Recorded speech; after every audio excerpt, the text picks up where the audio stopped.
Yuk kita bincang santai tapi yang ada ilmunya.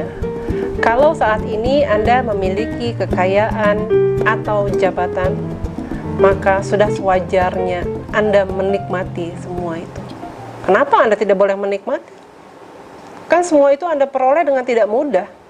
Menikmati apa yang Anda miliki sekarang merupakan energi bagi Anda untuk tetap perform ke depannya.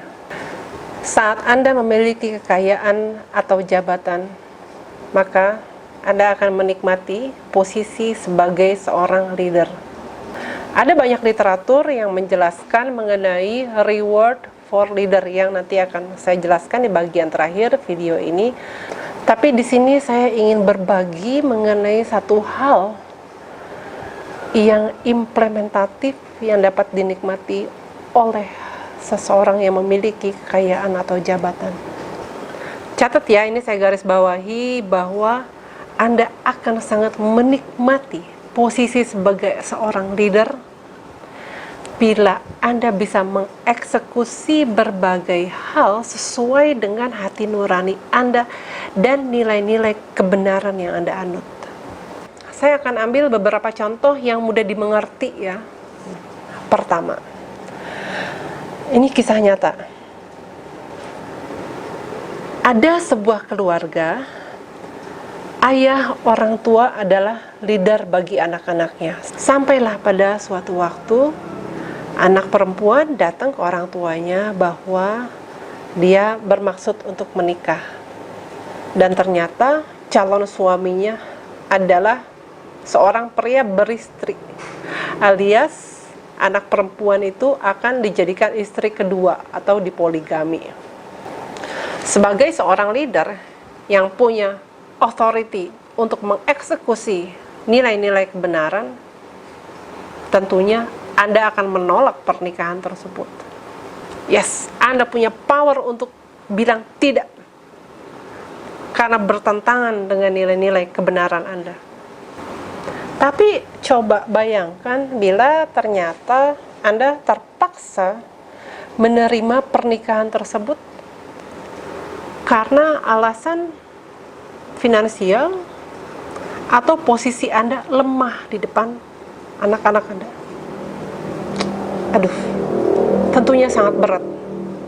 Contoh kedua, ini ada situasi di dalam sebuah korporasi. Pemegang saham yang lama terindikasi menggunakan uang perusahaan untuk keperluan pribadinya tanpa melalui mekanisme good corporate governance ya. Di sini sebagai seorang leader atau manajemen dirut yang baru, Anda ingin membereskan situasi ini. Apabila Anda bisa mengembalikan dana tersebut dari pemegang saham, Anda eksekusi authority power Anda untuk merapikan semua keuangan, pembukuannya, dan Anda bisa mengembalikan dana-dana tersebut. It will be very, very satisfying. Contoh ketiga, saya ambil ini kondisi yang terkini ya mengenai COVID-19. Misalnya Anda dalam posisi leader tingkat nasional atau regional.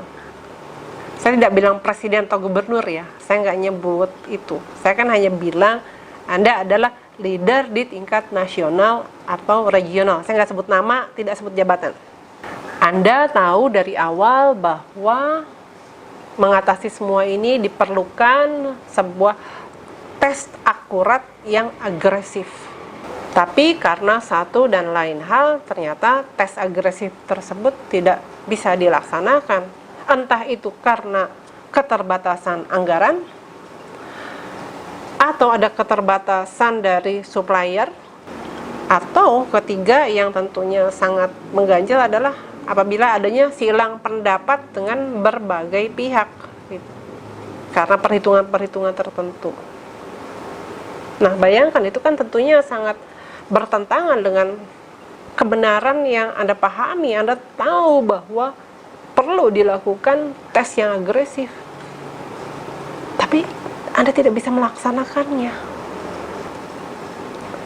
Nah, dari beberapa contoh yang saya berikan, Anda bisa nangkep ya, bahwa cara menikmati kekayaan dan jabatan itu yang esensial adalah ketika Anda bisa menggunakan itu untuk mengeksekusi banyak hal yang sesuai dengan hati nurani Anda dan nilai kebenaran yang Anda anut.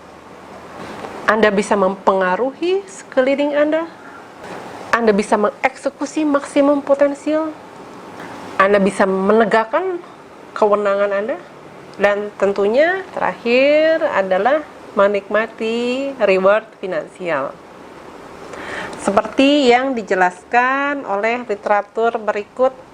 Di sini disebutkan ada 4 rewards utama yang diberikan kepada seorang leader, yaitu pertama, that you can maximize your influence.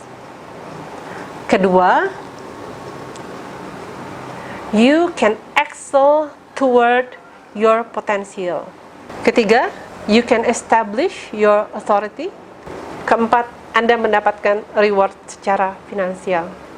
Menjalankan sesuatu sesuai dengan hati nurani Anda dan nilai-nilai kebenaran yang Anda anut itu mahal loh.